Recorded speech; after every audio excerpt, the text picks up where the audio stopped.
Good afternoon, I'm Dr Sergis from the Dr Sergis Academy, and today we're going to do an experiment to verify Ohm's law in the field of electricity in physics.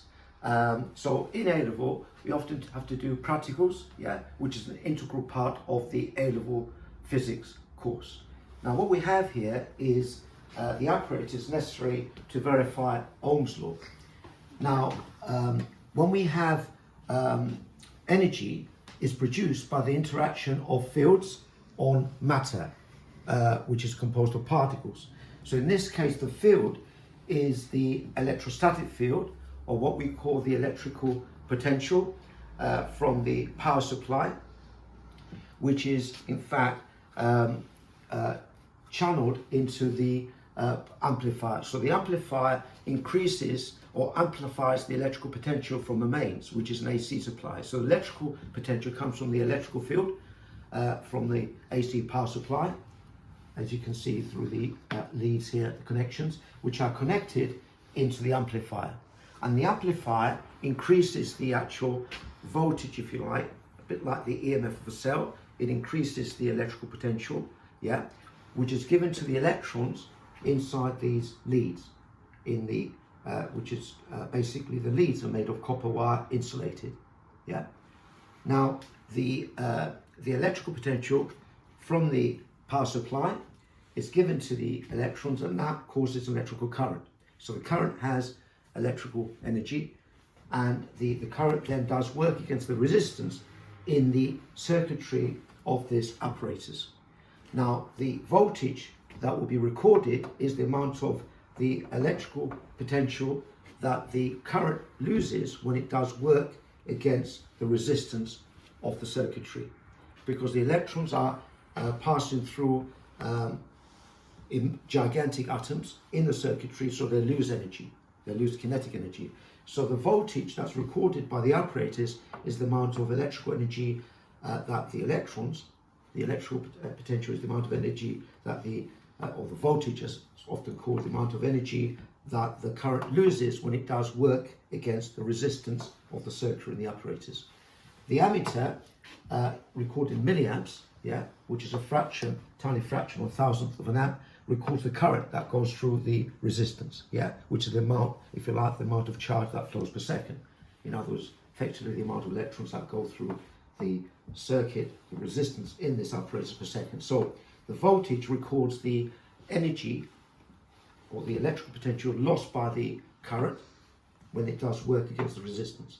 The voltage records the electrical energy or the work done by the current when it does work against the resistance of the apparatus, and the current in milliamps registers the amount of electricity that flows through the resistors in this apparatus. Now there is a relationship between the voltage and the current, and that's called Ohm's law. So when we plot the voltage against the current, we should get a straight line through the origin, and the gradient of that line is the actual resistance of the actual circuit, which is a constant. For a given length of wire, there's a constant resistance. So when we plot the voltage or the electrical potential recorded by the apparatus against the current, we should get a straight line through the origin.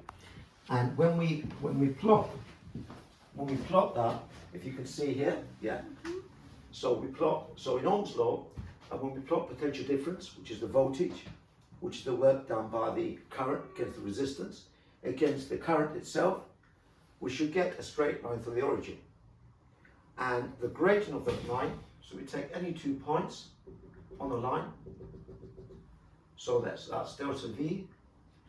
So this, if like, this actual difference in voltage, which is the ordinate, which is the voltage divided by the actual horizontal distance, which is the current, delta I. So if we plot, if we find the gradient, which is delta V over delta I, which is the gradient of the line, take any 2 points, draw a right angle triangle, make sure the points are spread apart from each other to minimize error in finding the gradient. So the delta V over delta I, the gradient of the line, in other words, is equal to the resistance of the circuit in the apparatus, and that reduces to the algebraic equation V equals IR. And that's Ohm's law. So voltage or the potential difference equal to current times the resistance, is in fact the Ohm's law, yeah, which is illustrated by the graph by plotting the voltage against the current, and you get a straight line through origin. And the summary of this graph is V equals IR, which is voltage equals current times resistance, or resistance is a constant for a given length of wire, and that illustrates Ohm's law. So let's now, if I ask my student here to write down the values, let's see. So if we, let's start with 1 volt.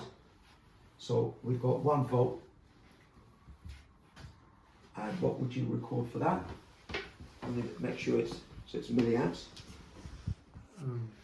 110. Yeah, 110. Okay. So it's going to be 0.11. That's it.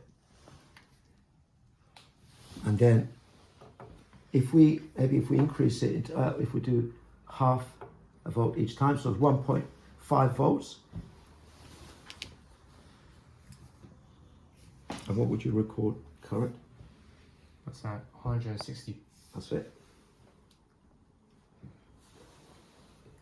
And then, so we go up by half a volt. Is that 2 volts? Is that 2 volts? Yeah.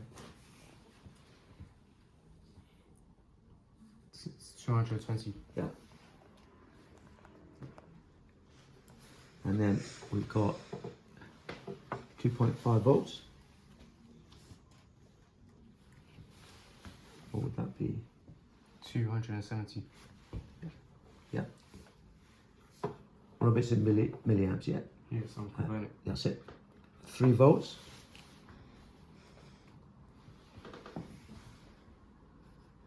At 320. Yeah. And then, sorry, 3.5 volts.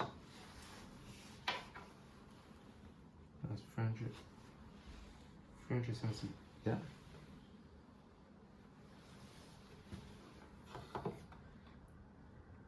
And then 4 volts.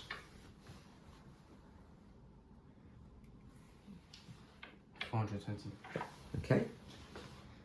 So it's important to get as many readings as possible, so we have enough data to draw the best line through points. Now it's not going to be exactly a straight line because of errors in the instrumental errors, yeah, which are systematic errors in the instrument. And when we do this as well in the lab, we also get random errors, yeah, which can include human errors. So this is why we need as many points as possible to draw a straight line through the origin to illustrate Ohm's law. So it's very important that when you're writing experiments, you must diligently record the results during the experiment, and then we'll plot the graph afterwards. Hope you enjoyed that. Okay. Okay. Thank you.